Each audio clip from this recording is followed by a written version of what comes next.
دعونا نستمع للسيد جمال السلامي مدرب المنتخب الأردني متحدثا بعد خروج منتخب الأردن من كأس العالم.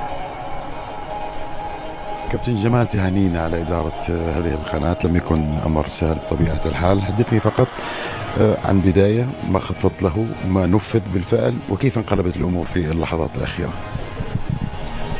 بسم الله الرحمن الرحيم. يعني مباراة كبيرة أمام فريق كبير، يعني يعج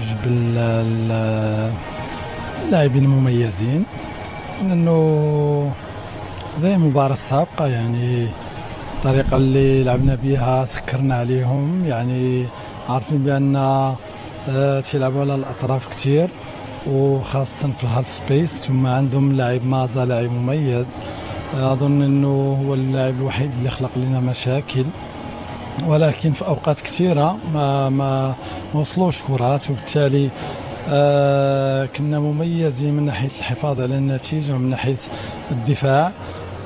يزيد كان اليوم قام مباراة كبيرة، أظن أنه فخور بأداء اللاعبين. في الأول بدينا مرتبكين، ارتكبنا أخطاء كان المنتخب الجزائري ممكن يستفيد منها، ولكن من بعد رجعنا في المباراة وكنا أفضل.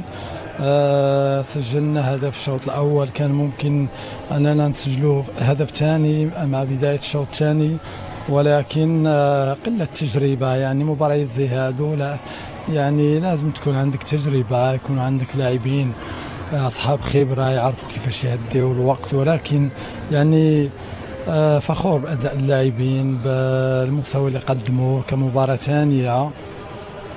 والكرة الثابتة اشتغلنا عليهم وحكينا عليهم، ولكن هذه كرة القدم، يعني الأخطاء واردة. وبالتالي تلقينا هدفين من ركنيتين. كنا تنتظروا الكولين بريك باش نقوموا بتغيير ونحكيو مع اللاعبين، بس طولت الوقت وجوج ديال الأهداف. تنظن بأنه المنتخب الجزائري هانئا له بهذا الفوز، ونتمنى له مشوار طيب.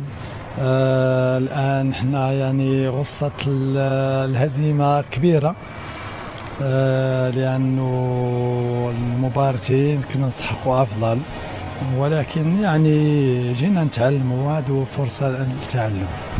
كابتن جمال، الآن حتلعب أمام بطل العالم، قد تكون مؤسفة ربما بعد خسارتين، لأنه يعلم بأنه خرج اللاعب، لكن أيضا قد تكون شرف بأن يعوض في أن يظهر أمام بطل العالم، تماما كما حدث مع منتخب السعودية ربما في كأس العالم 2022 عندما فاز على منتخب الأرجنتين.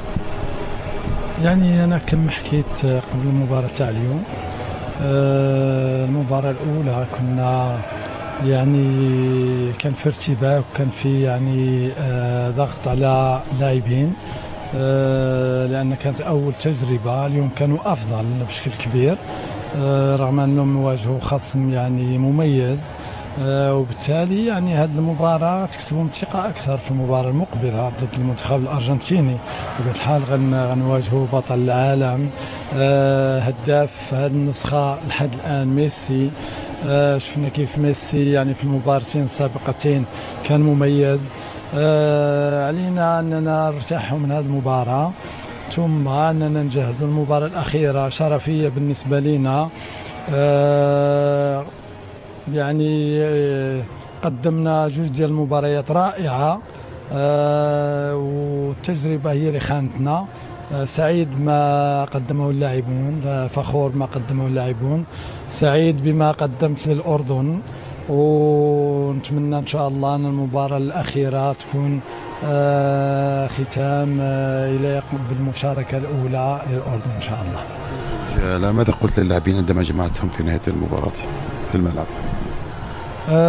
سلمت عليهم كلهم وقلت لهم يعني أهم شيء هو أن ما عندناش شيء نتأسفوا عليه.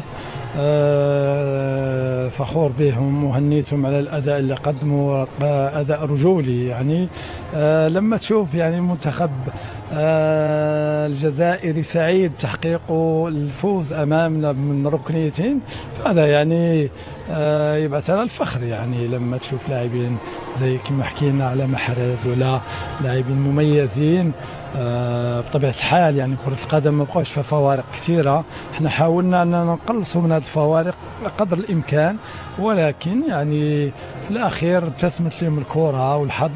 هنيئا لهم وهارد لك لينا، ونتمنى المباراة المقبلة تكون أفضل لكم أيضا هذا